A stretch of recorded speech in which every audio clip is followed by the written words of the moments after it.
Hello, worshippers. It's another opportunity, another moment that God has given to us to share knowledge and understanding. I believe that you have had a fabulous week and a nice moment before the presence of the Lord.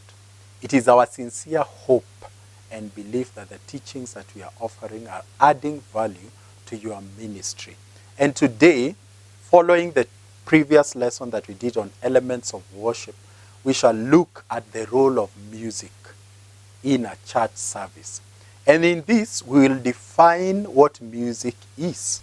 We'll also look at something I'm calling the biblical culture. We'll look at the role of music in biblical culture and look at the functions of music. And I believe that you'll find this lesson an eye-opener for reading further and advancing your ministry. What is music? Music is an art form and a cultural activity whose medium is sound, organized in time. It may sound complex, but breaking it down, it has an art in a cultural concept, and the medium or the courage of this particular art is sound that is organized, not haphazardly, but it is timed. And we shall look at this probably in other lessons and expound on it. When we say that music is an art, it has its source from the composer who strives to organize sound in an effort to satisfy himself and at the same time communicate his inner feelings or her inner feelings to the outside world. This is not where we say listen to the words and not the tone. As a musician, you have to organize artistically so that there is order in the presentation that you are bringing. An art form is also an activity regarded as a medium of imaginative and creative self-expression. There must be creativity and you must be imaginative when we are presenting what we are doing. What is a biblical culture? So that we look at the role of music in a biblical culture. Biblical culture comprises of language, habits, ideas, beliefs, customs, social organizations, technical processes, and values within the Christian principle. The Bible is our standard book that gives us these guidelines. So when we are doing music, there is an expectation of how this music will be communicated in language, the habits that we shall engage in, the ideas that we bring in, the beliefs and the customs, so that we are not again teaching things that are outside the teaching of the Bible.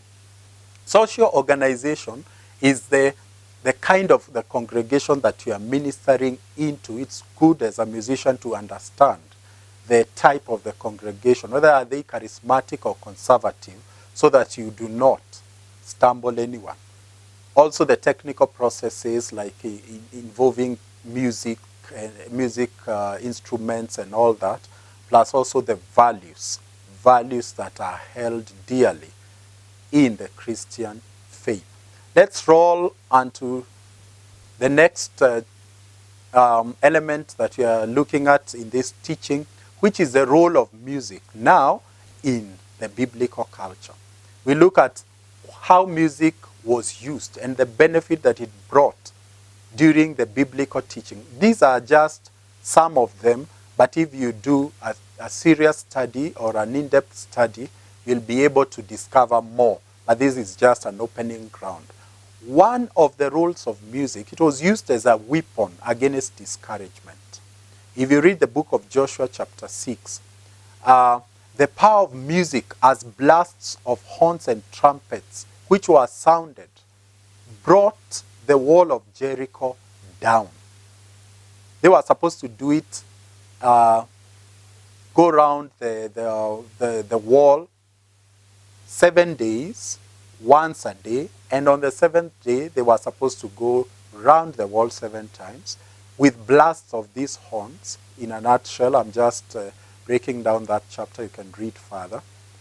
And we see the power of music, of what it did with the power, or coupled with the power of God. The other role of music is to impress spiritual truth. It impresses spiritual truth. And you can read Ephesians chapter 5, verse 19 to 20. When you want a particular truth to be embraced, then we can use scripture or particular verses to put them to our memories. We can use music to do this. And there are songs which have been sung of a particular whole psalm, like Psalm 23. There are several songs in Swahili and in English which we can refer to. It is also a means that is used to conserve a Christian experience. If we read Exodus chapter 15, verse 20 to 21, as the children of Israel had crossed over the Red Sea, Miriam composed a song, and this song was sung as a remembrance of what God did for them. So you can write a song if you are shifting seasons in your life or as a church, so that you preserve that moment with that particular song. When we gained independence as a nation, we have a national anthem that reminds us of the day we got our independence and also brings us together. Music can also be used to make the work pleasant, so that you're not remembering or focus so much on the pain of work, the sweating and all that, or the work that is still remaining for you to cover. When music plays on the background, it enhances effective work environment. Okay. Music was also used to drive enemies away, and there is a classic example in 1 Samuel chapter 16 and verse 33, where David sang to King Saul, who had been afflicted by an evil spirit. Every time that King David played the harp, the king was released from that afflicting spirit and he had peace. Music also brings heaven's gladness.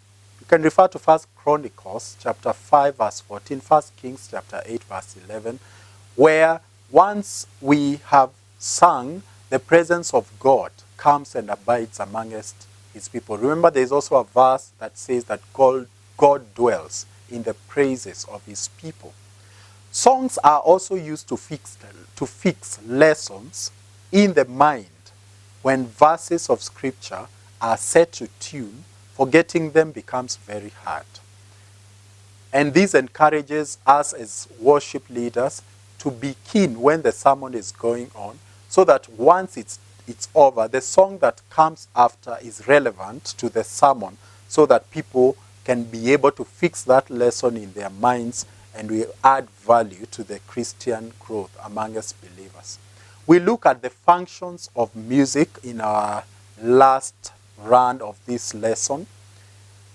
And some of these may sound very complex, but I will expound on it. First of all, church music functions as textual information. This helps to give religious witness via text or lyrics of a song. The emphasis is placed on immediate and direct communication. Lyrics are usually simple, likable tunes, personalized and frequently experiential, whereby we put particular teachings into a song, and then that song is able to reach out to the people to understand what it is. And it makes it easier to decode, because the tunes that we are using or the melodies that we are using are easily grasped by those who are hearing. The other function is utilitarian function of music. This is, you realize that the service has got various components. We have offerings, we have a time when we have Holy Communion, and music is needed to serve these particular events in a service. And we look at how music serves as a utilitarian function. This function views music as an instrument, a tool, and a facilitator or a mechanism for serving or fulfilling a function. Music in this respect services the assembly. Therefore, it is for the people. It is for the people. It is meant for the people. For example, creating an atmosphere, generating congregational praise, celebrating an element of worship such as Holy Communion, as I indicated earlier. It is also used to cover noise of walking and talking. Remember, your church could be in some place where there are some annoying noises. Music can be used either through music that is sung with words, or an instrument can be played on the background to cover such noises. It is also used in this function to fill uncomfortable silences. When there is a silence, probably there is a particular consultation that needs to happen in the service amongst the leader of the service, then you can use that music to cover that particular uncomfortable silence. Music also enhances prayer, scriptural reading, and altar services.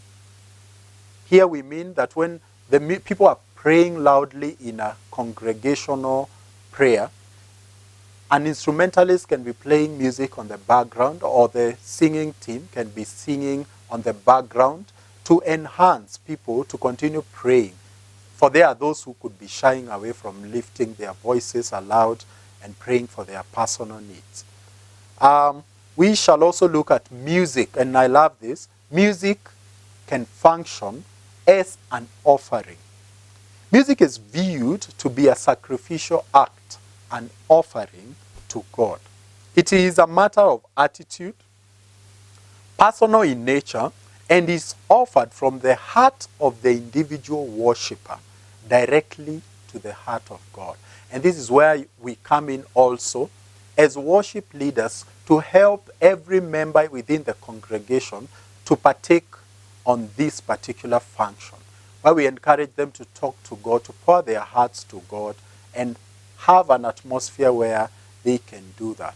As much as this is needful, the collective nature of Christian worship must not be disregarded, so that we are not overtaken by this opportunity, but it is part of the function of music.